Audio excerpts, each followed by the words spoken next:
Anna had always dreamed of living in a place that felt free and full of personality. When she first saw the little cabin on Willow Ridge, she knew it was the one. It was not big or modern, but it had charm. The cabin stood on a rise with tall pine trees around it and a view of the small town below. The roof had a gentle slope. The porch looked old but steady, and wide windows opened to the morning sun. For Anna, it felt like the cabin was smiling at her. She bought it with her savings and decided to make it her home.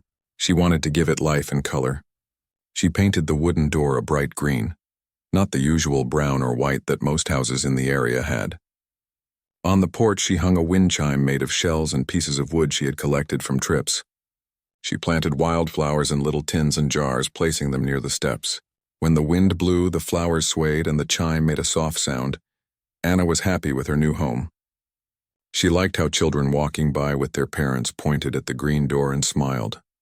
She liked how neighbors sometimes slowed down to look at the bright flowers. The cabin felt alive, and Anna felt alive with it. But not everyone shared her joy. Down the hill in the gated neighborhood lived Karen. She was a woman who loved order. She liked everything neat and the same. Every house in her area looked almost identical, with trimmed lawns, clean white fences, and quiet driveways. Karen took pride in these rules.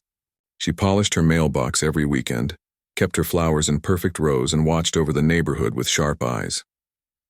When Karen heard about Anna's cabin, she grew curious.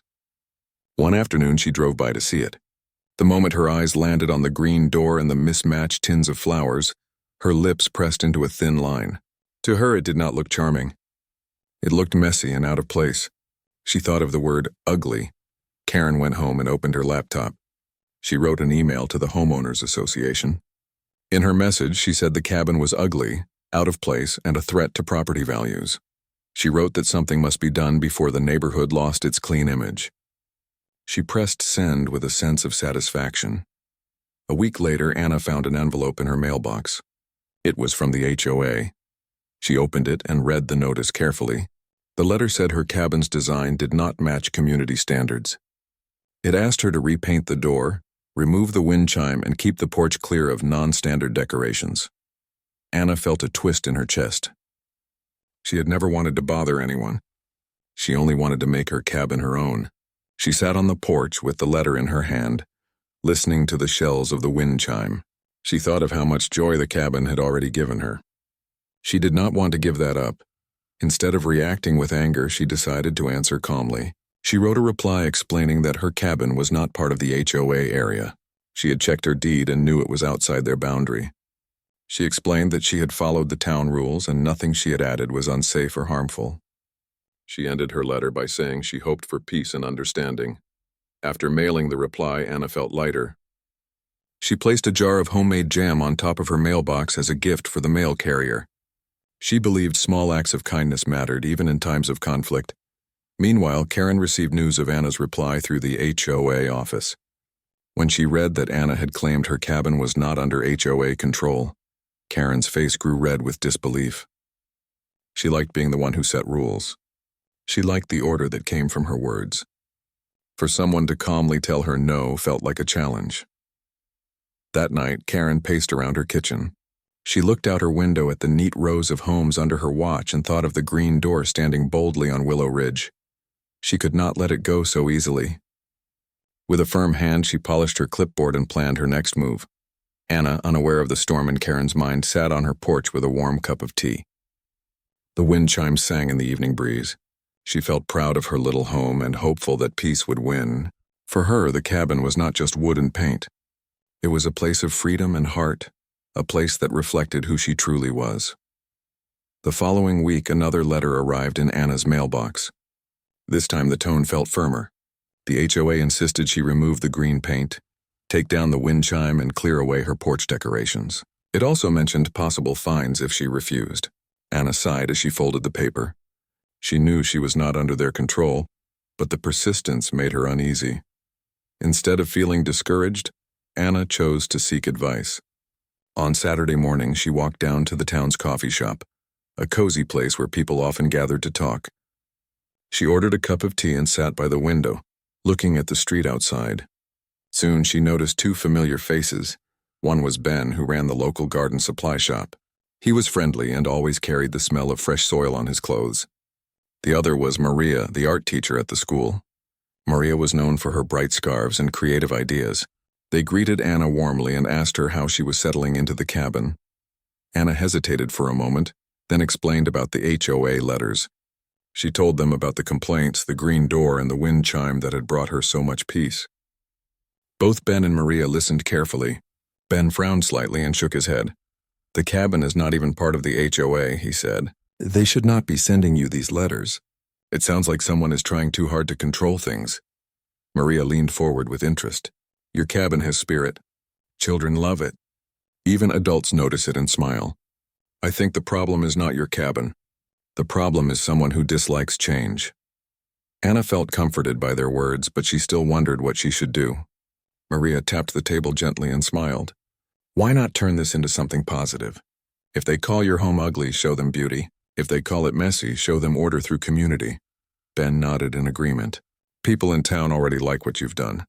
If we all come together, they will see the truth." The idea gave Anna hope. She left the coffee shop with a new plan forming in her mind. During the following days, Anna spoke with a few neighbors who often walked by her cabin. She asked them what they thought of her home. Most admitted they liked it. One woman said her little daughter always pointed at the green door and called it the happy house. Another man said the wind chime reminded him of his childhood by the sea. Slowly, Anna realized that many people actually supported her, even if they were too shy to say so openly. Maria suggested organizing a simple community activity, something that could involve everyone without breaking any rules. After a few conversations, they decided on a swap day. The idea was simple. People could bring items they no longer needed and exchange them with others. It would be tidy, friendly, and useful. Anna offered her driveway as the spot since it was wide and easy to access. When Anna announced the plan with handwritten notes on colorful paper, curiosity spread. People smiled when they read the words community swap, clean, free, kind. They began setting aside things at home to bring on the chosen Saturday. Within a few days, small donations started arriving. A neighbor brought an old ladder and leaned it near Anna's driveway. Another family left a bright red chair. Someone else dropped off wooden crates that could be reused. Anna placed everything neatly in one corner, adding a cheerful note that said, "For the swap day." Children loved the idea too. They painted little stones with simple designs and placed them along Anna's walkway, making it look like a trail of colorful treasures. From her window on the hill, Karen noticed all of this. Every morning she saw more people stopping by Anna's cabin, smiling, chatting, or dropping off items. She noticed how even strangers waved at Anna now. The sight made Karen frown deeply. She had wanted to push Anna out, but instead Anna was becoming more welcome in the community. Karen muttered to herself as she polished her mailbox. This is not how it should be. She picked up her clipboard and began writing new notes, thinking of what rules she could cite next. Meanwhile, Anna kept preparing for the swap day. She arranged the items neatly, made space for people to walk easily, and painted a simple wooden sign with the words, "Community swap here." The cabin looked lively, the flowers blooming brighter, and the wind chime swaying gently in the breeze. Anna felt both nervous and excited. She wondered how many people would actually come. She wondered if Karen would try to stop it. Still, she believed in kindness and community. She whispered to herself, "If they call it ugly, let's turn it into something beautiful together." The days passed quickly, and the morning of the swap day finally arrived. The sun rose over Willow Ridge, casting a golden glow on the green door and the colorful tins of flowers. Anna took a deep breath, ready to see what would unfold. The morning of the swap day was bright and cheerful. Anna woke up early, opened her green door, and stepped onto the porch. The wind chime made a soft sound as the breeze moved through it. She smiled, looking at the driveway where items had already been neatly arranged. The old ladder, the red chair, and the wooden crates stood in place. Next to them were boxes filled with books, toys, and kitchen items that neighbors had quietly dropped off the night before. Anna set up a small table with a basket of muffins she had baked. She also filled a jug with lemonade and placed cups beside it. She wanted everyone to feel welcome. She painted a few more signs with cheerful words like, "Share with joy and take what you need." Soon the sound of footsteps and voices reached her ears. Families began arriving, carrying bags and boxes. A young boy pulled a wagon filled with puzzles he no longer played with. A woman brought folded clothes and placed them carefully on a chair. An older man carried gardening tools that still worked but were no longer needed. The driveway filled with items of all kinds, yet everything stayed tidy and organized. Maria stood near the children, showing them how to turn empty cans into bird feeders. She painted one with bright colors while the children laughed and copied her designs. Ben walked around with packets of seeds from his shop, handing them out with simple planting tips. Neighbors who had not spoken much before found themselves chatting about hobbies, recipes, and childhood memories. Anna felt her heart swell with happiness. The cabin, once called ugly, was now the center of something good. She walked around offering muffins and lemonade, greeting each person warmly. People thanked her for organizing the event, but she reminded them it was a group effort. In the middle of all this joy, Karen arrived. She stepped out of her car holding her clipboard tightly. Her eyes scanned the driveway, the tables, and the happy faces. She had come ready to write down violations, to report unsightly accumulation and disorderly activity. She cleared her throat and announced loudly, "This gathering is not in line with neighborhood standards." For a moment, silence fell. Some neighbors looked uneasy, but Anna smiled calmly and welcomed Karen. "Good morning, Karen. Everything here is organized and all items will be moved to the community center by 4 o'clock. Nothing will be left behind. Everyone has agreed to keep it clean." Ben stepped forward and confirmed it. Maria nodded, showing the painted bird feeders the children were making. Other neighbors joined in, speaking kindly but firmly. They explained that the swap day was helping families, reducing waste, and bringing people together. Karen looked around and realized she had no strong reason to shut it down. Everything was tidy, respectful, and even joyful. Still, Karen's face stayed stiff. She tapped her clipboard once, then wrote a few notes without saying much more. She lingered near the edge of the driveway, watching people laugh and trade items. A little girl ran past her carrying a painted stone, giggling as she showed it to her parents. For a moment, Karen's expression softened, but then she quickly looked away. As the afternoon went on, the swap day grew even more lively. A family traded a stack of storybooks for a set of chairs. A teenager picked out an old guitar and promised to learn a song on it. An elderly couple took home the wooden crates to use in their garden. Each trade carried smiles and warm words. By the time the sun started lowering, the driveway looked almost empty again. Volunteers helped load the leftover items into a truck bound for the community center. Everything was clean, just as promised. The neighbors clapped for Anna, thanking her once more. Karen stood by her car, holding her clipboard. She had expected chaos, but instead she had witnessed harmony. The event had ended without a single mess. More troubling for her pride, the neighbors now seemed closer than before. People waved at one another with new warmth, and many called Anna's cabin the happy house as they left. Anna waved goodbye to the last family and walked back to her porch. She felt tired but deeply content. She knew Karen was still unhappy, but she also knew the day had proven something important. Her cabin was not a problem. It was a place of joy, and it had given the community a reason to smile together. Karen drove home slowly, her clipboard resting on the seat beside her. She wrote a fresh letter that night, this time using words like property values and precedent. Her determination had not ended, even though she had failed to stop the swap day.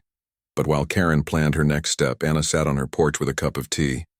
The evening breeze carried the sound of the wind chime, soft and calm. Anna closed her eyes, listening to it, feeling certain that the spirit of kindness would carry her forward, no matter what new letter arrived. The days after the swap day were peaceful for Anna, but only on the surface. Neighbors stopped by to thank her again, and children continued to leave painted stones by her walkway. The cabin seemed brighter than ever, yet Anna sensed that Karen had not given up. She had seen the way Karen stood by her car that afternoon, her face stiff and her clipboard clutched tightly. Her suspicion proved right when another envelope arrived in her mailbox. This time the letter was longer, full of formal words. It stated that her cabin's design was still in violation of community standards and warned of further action. Anna sighed as she folded the letter. She knew these claims had no power over her property, but she also knew Karen was determined to keep pressing. Anna decided not to fight with anger. She believed in clarity and truth. She remembered that her cabin sat outside the HOA boundary. To make sure there was no mistake, She walked to the town office with a folder in her hand. The office smelled faintly of paper and ink, and behind the desk sat Mr. Khan, the town clerk. Anna explained her problem. Mr. Khan listened carefully, then went into the back room to check records.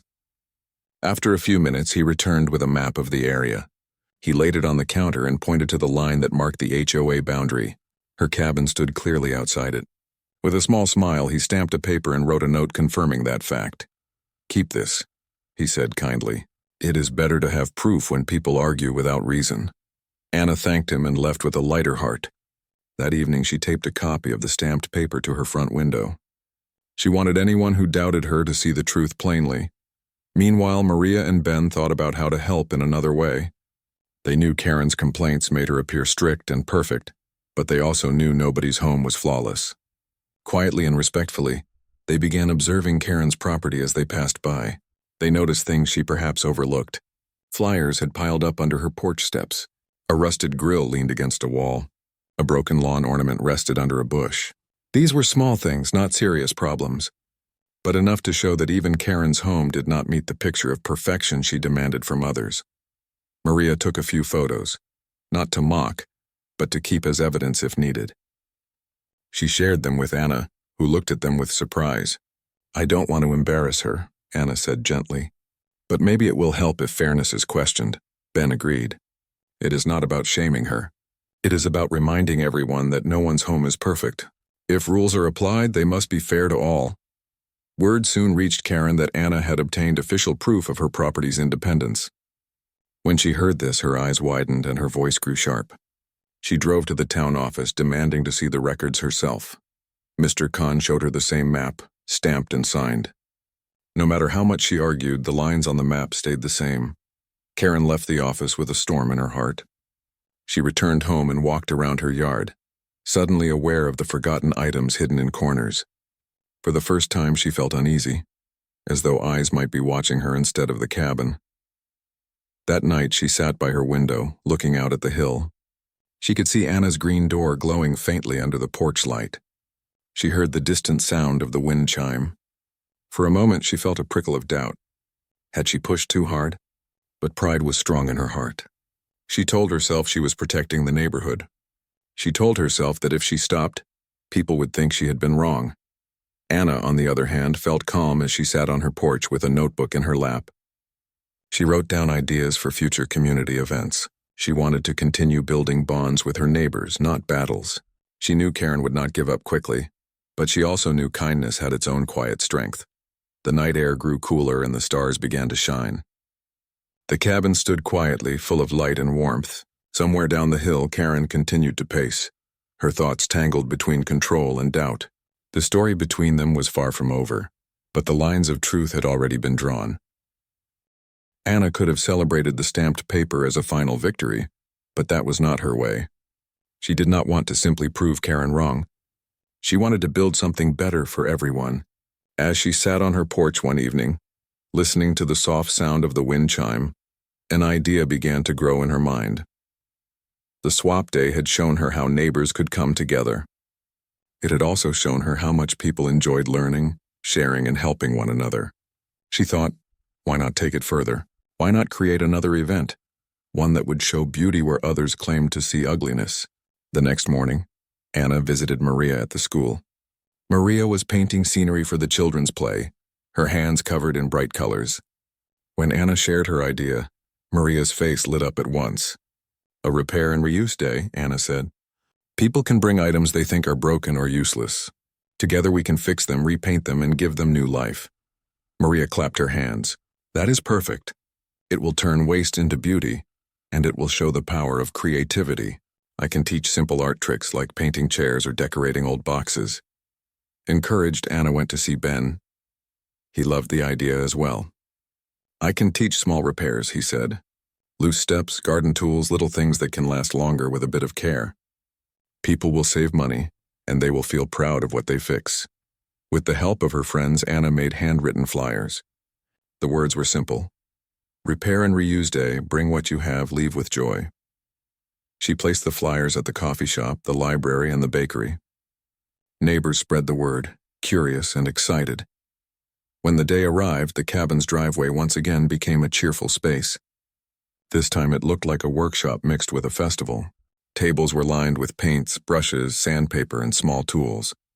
People arrived carrying old furniture, faded pots, and broken toys. Each item was welcomed and set on a table to be worked on. Maria guided a group of children as they painted a wooden bench in bright yellow and blue. Their laughter filled the air as splashes of color spread across the wood. Ben showed an elderly man how to repair a shaky chair, tightening its legs until it stood steady again. Anna herself helped a family clean and repaint an old birdhouse, which they promised to hang in their garden. The driveway filled with chatter, laughter, and the hum of activity. Everyone was learning something new. What once looked broken slowly turned into treasures. By the afternoon, the bench shone brightly. The birdhouse looked fresh and several chairs and tools stood strong again. Karen received one of the flyers a few days earlier but had thrown it aside with irritation. Still, her curiosity got the better of her. On the day of the event, she stood at her window, unable to ignore the sounds of laughter floating up the hill. At last, she drove by, planning to take quick notes of disorder. When she arrived, she saw the bench being carried to the town park, where two elderly neighbors sat on it with joy. She saw children proudly holding their painted birdhouses, eager to hang them in their yards. She saw families smiling, their once broken items shining with fresh paint or steady nails. Karen stopped at the edge of the driveway, clipboard in hand. She had expected clutter, but what she saw was order and joy. Her eyes fell on a group of volunteers sweeping the ground, keeping everything neat. Even the tools were lined up in rows. For a moment, Karen had nothing to write. She listened as neighbors spoke warmly about the event. The baker thanked Anna for repairing a shelf he could now use in his shop. A mother smiled as she carried home a toy chest that looked brand new. Even the town paper photographer arrived, snapping pictures of the colorful scene. Later that week, an article praised the event as a bright success. Karen read the article in silence. She felt irritation, yes, but also something she had not expected, a small sting of embarrassment. Her name was not mentioned anywhere. Instead, Anna's cabin was shown as the heart of a new community spirit. That evening, Karen walked around her yard. Her eyes fell on the rusted grill leaning against the shed. For the first time, she wondered what it might look like with a little paint and care. The thought unsettled her, yet it stayed in her mind. Back at the cabin, Anna cleaned up the last brushes and tools. She sat on her porch with her cup of tea, smiling softly. She did not think of the event as a battle won. She thought of it as a seed planted. One day she hoped even Karen might see the joy in turning something old into something beautiful again. The success of the repair and reuse day spread quickly across town. People talked about it in the bakery, the library, and even at the market. Everyone seemed to carry a story about what had been fixed, painted, or shared. For many, it was more than an event. It was proof that small ideas could bring people together in surprising ways. Anna did not expect the attention, but she welcomed it. Neighbors stopped by her cabin more often, not to complain, but to talk. Some brought fresh bread. Others came with seeds for her small garden. The cabin, once pointed out as ugly, now seemed to glow with the warmth of visitors. Still, Karen did not give up her mission. She watched all this with a mix of irritation and curiosity. She had never seen people gather with such energy before. It was hard to admit, but part of her felt left out. She thought of her own yard, neat but empty, with no laughter or cheerful voices. One afternoon, as Anna watered her flowers, Karen arrived unannounced. She stood tall at the edge of the porch, clipboard tucked under her arm. Anna greeted her politely, offering a chair, but Karen shook her head. "I suppose you are enjoying all this attention," Karen said firmly. Anna set down the watering can. "I am enjoying the company," she replied gently. "It makes life brighter." Karen looked around. The cabin still had its simple wooden walls, but the new flowers and painted pots gave it charm. Even the steps were decorated with a hand-painted welcome sign from one of the children. It was not the grand house Karen wanted to see, but it was far from ugly. "You are turning this place into something unusual," Karen said, her tone less sharp than before. "It is not what the neighborhood is used to." Anna nodded. "Sometimes different things add color to life. Not everything needs to match to be beautiful." Karen did not answer at once. She stared at the flowers, the painted pots, and the small wind chime. Her fingers tightened on her clipboard, but for the first time she did not write anything. She seemed lost in thought. The next week, the town announced another project. Inspired by Anna's events, the library decided to host a story and skill day, where people could share talents, recipes, and family stories. The librarian asked Anna to speak about how the idea began. At first, Anna hesitated. She was not used to standing in front of crowds, but Maria and Ben encouraged her, saying she had inspired them all. So on the day of the event, Anna walked to the front of the library hall, her heart beating fast. The hall was full. Children sat cross-legged in front. Adults filled the chairs, and even the mayor stood at the back. Anna took a deep breath and began. She spoke about how she had built the cabin with care, how neighbors first doubted her, and how one complaint led to something unexpected. She told the story simply, with warmth in her voice. She ended with a smile. Sometimes when people call something ugly, it is not really about beauty. It is about fear of change, but change can be good when it brings us together. The hall filled with applause. People clapped warmly, and some even stood. Anna felt her face grow warm, but she also felt proud. She had not only defended her home, but she had also turned it into a place of inspiration. Karen was in the hall too, sitting in the back row. She had come quietly, hoping no one would notice. Hearing the applause stirred something inside her. She felt torn. Part of her still wanted to resist, but another part wondered if she had been wrong. She looked at the faces of her neighbors, bright with joy, and realized how far she stood from them. When the event ended, people gathered around Anna, thanking her and sharing more ideas for the future. Karen stayed in her seat for a long moment, watching. At last, she stood and slipped out of the hall, her thoughts heavy. That night, Karen walked around her own house. It was large and polished, but it felt empty. Her yard had no laughter, no colorful pots, no visitors. For the first time, she began to wonder if her idea of beauty was missing something important. Meanwhile, back at the cabin, Anna sat on her porch, looking up at the stars. She felt grateful not for victory, but for the chance to bring people closer. She hoped even Karen might one day join in, because every person in the neighborhood had something to give. The HOA called a meeting to discuss Anna's cabin. The announcement traveled quickly through the neighborhood. People were curious but cautious. They wanted to see what would happen, and some hoped the meeting would finally resolve the tension between Anna and Karen. On the day of the meeting, the town hall filled with neighbors. Chairs were arranged neatly in rows, and a small table at the front held papers, pens, and a microphone. Anna arrived early and took a seat near the front. She wore a calm expression, ready to speak clearly and kindly. Karen arrived soon after. She carried her clipboard and walked to the front, her eyes scanning the room. She looked around at the neighbors, some familiar faces, some new. Her posture was rigid, but there was a flicker of hesitation in her eyes. She had planned what to say, but seeing the community gathered gave her pause. The HOA chair opened the meeting. "We are here to discuss the complaints regarding the cabin on Willow Ridge," he said formally. "Please keep your comments respectful and concise." Anna stood when it was her turn. She spoke in a clear voice, explaining how her cabin was outside the HOA boundary. She presented the stamped document from the town clerk. Then she shared the story of her swap day and the repair and reuse day. She explained how neighbors had come together, learned new skills, and shared kindness. She ended her speech with a gentle message. "I built my cabin with care. I never intended to upset anyone. I believe homes should reflect their owners, and I hope neighbors can respect one another while living peacefully together." The room remained quiet for a moment. Then neighbors began nodding, some murmuring agreements. Many had seen Anna's events firsthand. They knew the cabin had brought joy and connection, not harm. When it was Karen's turn, she rose slowly. She cleared her throat and looked at the gathered neighbors. For the first time, she spoke honestly. "I admit I was worried about change," she said. "I thought rules should be the same for everyone. But I also see that I have sometimes overlooked things in my own home. I may have been too strict, and I may have judged unfairly." The neighbors listened, surprised by her words. She continued, "I do not fully understand all of these community events yet, but I see they bring people together. I want to learn.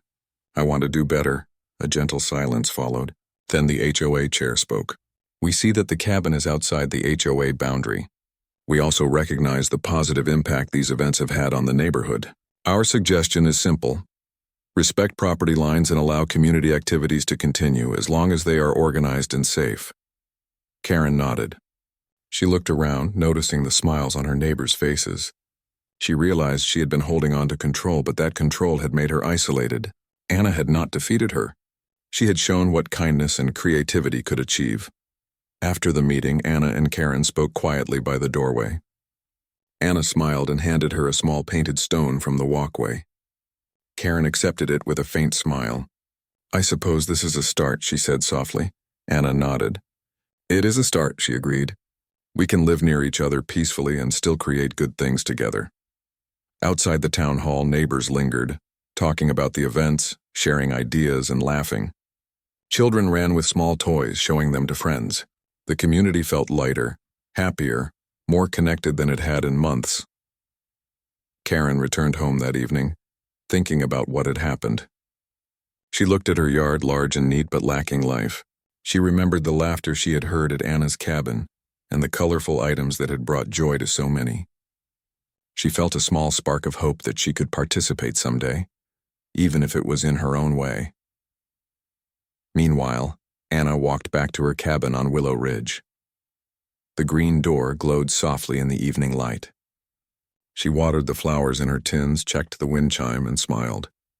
The cabin had not only survived criticism, but had become a symbol of connection and kindness in the town. Anna knew the journey was not over. Karen might take time to fully accept the changes, and there could be future challenges. But she also knew that honesty, patience, and creativity were stronger than complaints. Her cabin had sparked a new rhythm in the neighborhood, and that rhythm was growing stronger every day. For Anna, the most important lesson was simple. Kindness and creativity could turn criticism into opportunity. The cabin, once called ugly, was now the heart of a community that was learning to come together in respect and joy. Seasons changed on Willow Ridge. The tall pines swayed gently in the wind, and the sun cast warm golden light over the hill. Anna's cabin remained the same cheerful home she had built, but now it carried a new meaning. It was no longer just a place to live. It was a symbol of community, creativity, and kindness. Neighbors stopped by more often, some bringing small gifts, others just coming to chat. Children ran along the walkway, picking up painted stones and laughing as they shared them with friends. Anna loved seeing her home filled with life and smiles. The green door, once called ugly, now seemed to glow with welcoming energy. Karen's attitude had changed slowly. She did not become Anna's best friend, but she began to participate in small ways. Once a month, she would help with events, quietly handing out seeds or assisting with setup. At first, she felt awkward. It was not easy to admit her mistakes or to see the joy that she had once resisted. But the warm greetings from neighbors and the laughter of children made her feel included in a way she had never experienced before. The town itself noticed the difference. Where once there was tension and gossip, now there were friendly conversations, shared activities, and a sense of cooperation. The local newspaper ran an article about the cabin, calling it a beacon of community spirit. People smiled when they read it, remembering how a little green door had brought so much joy and connection. One quiet morning, Anna stepped onto her porch with a cup of tea. The wind chime made a soft melody in the breeze, and the flowers in the tins swayed gently. She looked across the hill at the rows of houses below. For the first time, she felt a deep sense of peace. The cabin had not only survived criticism, it had inspired understanding and friendship. A small group of neighbors walked by, waving cheerfully. Anna waved back, smiling. Karen was among them, holding a small tray of baked goods for the community. Their eyes met for a brief moment. Karen nodded, a quiet acknowledgement of the journey they had shared. Anna returned the nod with a gentle smile. Words were not necessary. The respect between them was enough. The children placed new painted stones along the walkway, and Anna knelt to admire them. Each one was different, colorful, and unique. She thought about how much life and happiness could come from small, simple acts. The cabin had taught her that change could be positive and that creativity could turn criticism into connection. One afternoon, the neighbors gathered for a small picnic on the lawn near the cabin. Families brought sandwiches, fruit, and lemonade. They shared stories, laughed, and played simple games. Karen even joined in, helping a group of children set up a game of tag. The atmosphere was relaxed and joyful. It was the first time Karen had truly felt a part of the community in months. Anna watched quietly, her heart warm. She realized that victory had never been about proving someone wrong. It had been about showing patience, kindness, and creativity. By focusing on community rather than conflict, she had built something stronger than complaints or rules. As the sun began to set, casting a soft pink and orange glow across the hill, Anna returned to her porch. She sipped her tea and listened to the wind chime. The cabin, with its bright green door and colorful flowers, had become more than a home. It was a gathering place, a lesson in cooperation, and a reminder that understanding could grow even from disagreement. Karen returned to her own house down the hill, carrying a few leftovers from the picnic. She looked at her yard and thought about the laughter and joy she had witnessed. She felt a small but steady change in herself. Perhaps she had been too strict before, but she was beginning to understand the value of community. The town continued to host events inspired by Anna's cabin. Swap days, repair days, and simple gatherings became a regular rhythm. People connected across fences, shared skills, and learned to appreciate differences. Willow Ridge was no longer just a neighborhood of neat houses.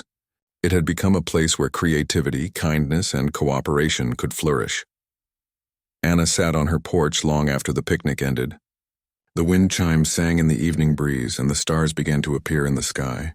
She felt content. She knew that challenges might arise in the future, but she also knew that the spirit of the cabin and the heart of the community were strong. The little green door had become a symbol of hope. Anna smiled to herself, thinking of the journey from criticism to harmony. Willow Ridge was not perfect, but it had learned a new rhythm. It had learned that kindness, patience, and creativity could build connections stronger than rules or complaints. The cabin had shown that even in the face of judgment, good could grow, and so Anna's cabin stood quietly on the hill, bright, colorful, and full of life. Children laughed along the walkway. Neighbors waved and shared stories. Karen had learned to take small steps toward change, and the town of Willow Ridge had discovered that beauty was not just in matching fences and neat lawns, but in the spirit of people coming together.